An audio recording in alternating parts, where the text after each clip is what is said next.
बिस्मिल्लाहिर्रहमानिर्रहीम।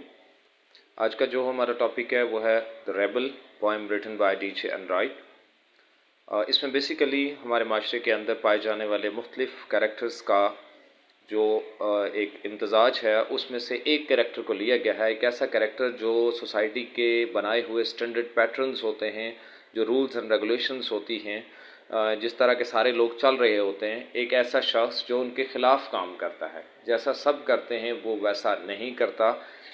अगर सारे मिसाल के तौर पर खुश हैं तो वो परेशान होगा, अगर सारे परेशान हैं तो वो खुश होगा। जिस चीज़ के बारे में सारे बंदे बात कर रहे होते हैं वो उनके बारे में बात नहीं करता, वो किसी और चीज़ के बारे में बात करता है। तो सबसे पहले हम इसकी ट्रांसलेशन देखते हैं, उसके बाद मैं आपको इसकी डिटेल समरी भी बताऊंगा।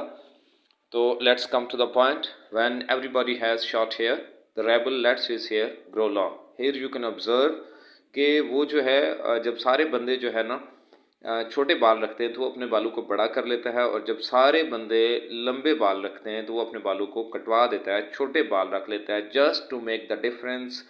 कि सबसे उसे वो इनफरादियत चाहिए होती है कि मैं सबसे मुख्तलिफ हूँ। ठीक है, इसके अलावा कोई और वजह नहीं है।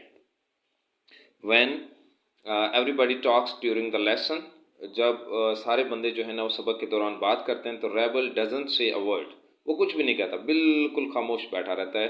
व्हेन नोबडी टॉक्स, जब कोई भी नहीं बोलता ड्यूरिंग द लेसन, सबक के दौरान, रेबल क्रिएट्स डिस्टर्बेंस, और वो क्या करना शुरू कर देता है जी, शोर मचाना शुरू कर देता है। In these lines you can also observe the poet tells us about the second quality of the behaviour of the rebel. वो जो बंदा है उसके बारे में वो हमें ये बताता है पोएट कि when there is the discussion in classroom, जो रेबल होता है वो कुछ भी नहीं कहता, ना ही उस डिस्कशन में हिस्सा लेता है। जबकि सारे बंदे जब खामोश होते हैं तो रेबल बिकम्स टॉकेटिव, वो बोलना शुरू हो जाता है, बातें करना शुरू हो जाता है।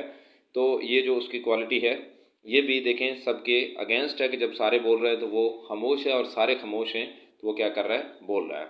व्हेन एवरीबॉडी वियर्स यूनिफॉर्म, जब सारे लोग यूनिफॉर्म पहनते हैं, वर्दी पहनते हैं, the rebel dresses fantastic cloth, जो रेबल होता है वो क्या करता है जी कि वो जो बागी बंदा होता है वो शोक कपड़े पहनता है।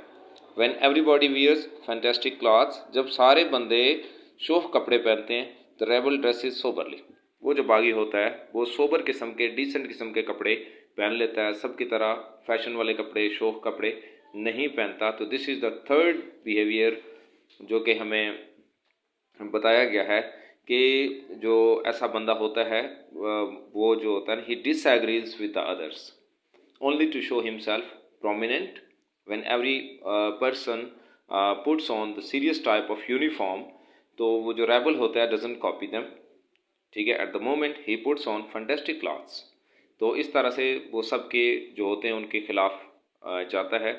In the company of dog lovers, ठीक है, वो जो कुत्तों से प्यार करने वाले होते हैं, the rebel expresses preference for cats, वो बिल्लियों के बारे में बात करता है।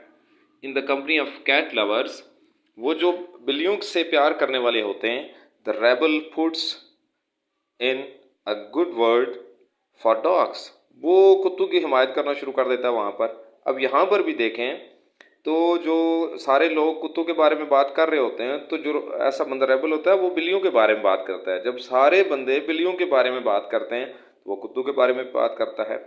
The next stanza is when everybody is praising the sun, जब सारे लोग सूरज के लिए दुआएं मांग रहे होते हैं, the rebel remarks on the need for rain, वो कहता है जी बारिश क्यों नहीं हो रही है। ठीक है, देखें सारे बंदे सन के लिए, सूरज के लिए दुआ कर रहे हैं, वो बारिश के लिए जो है ना उसको मिस कर रहा है। When everybody greeting the rain, जब बारिश की वजह से सारे खुश होते हैं, the rebel regrets the absence of sun, वो परेशान हो जाता है जी कि सूरज क्यों नहीं निकला हुआ। सारे खुशी से झूम रहे हैं जी कि बारिश हो रही है, लेकिन वो जो बंदा है जो बागी है वो ये सोच रहा है जी कि सूरज क्यों नहीं निकला हुआ। यहाँ पर भी वो देखें सारे और सोच रहे हैं और वो और सोच रहा है। When everybody goes to meeting, जब सारे लोग दफ्तर में काम के लिए जा रहे होते हैं, the rebel stays at home and reads a book, वो उस वक्त घर में बैठा रहता है। ठीक है, when everybody stage at home, और जब सारे लोग घर पे होते हैं, एंड रीड्स अ बुक, जब घर बैठ के रेस्ट का टाइम होता है, the rebel goes to the meeting. मिसाल के तौर पर जैसे सारे लोग सुबह काम के लिए जाते हैं, वो सुबह नहीं जाता, वो जब सारे शाम को वापस आ रहे होते हैं तब जा रहा होता है। तो ये भी उसकी एक डिफरेंट क्वालिटी है। When everybody says yes please, जब सारे कहते हैं ठीक है, द रेबल कहता है नो थैंक यू। जब सारे बंदे कहते हैं when everybody says no thank you, the rebel says yes please. ठीक है, इट इज़ वेरी गुड। और ये आखिर में जो शायर है वो हमें बता रहा है, it is very good that we have rebels, you may not find it very good to be one.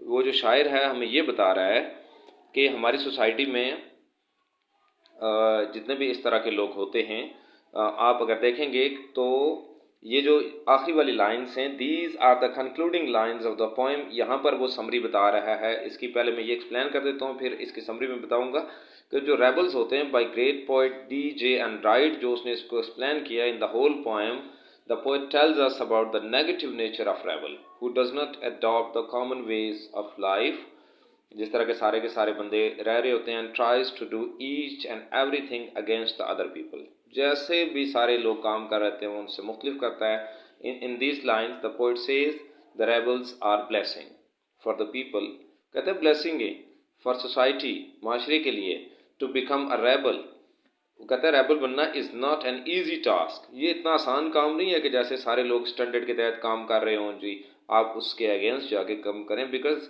The real rebel has to face much criticism. जो इस तरह के लोग होते हैं उनको बहुत ज़्यादा परेशानी का सामना करना पड़ता है, लोग उन पर तनकीद करते हैं। The rebel is really great blessing for the people of society because he always try to introduce a new style, a new design and a new thing. ठीक है, ये becomes the cause of novelty, वो जो जिद्दत आती है माशरे में उसकी वजह भी बनते हैं। एंड जो इस तरह की उकताहट वाली चीज़ें होती हैं उनको ख़त्म भी करते हैं।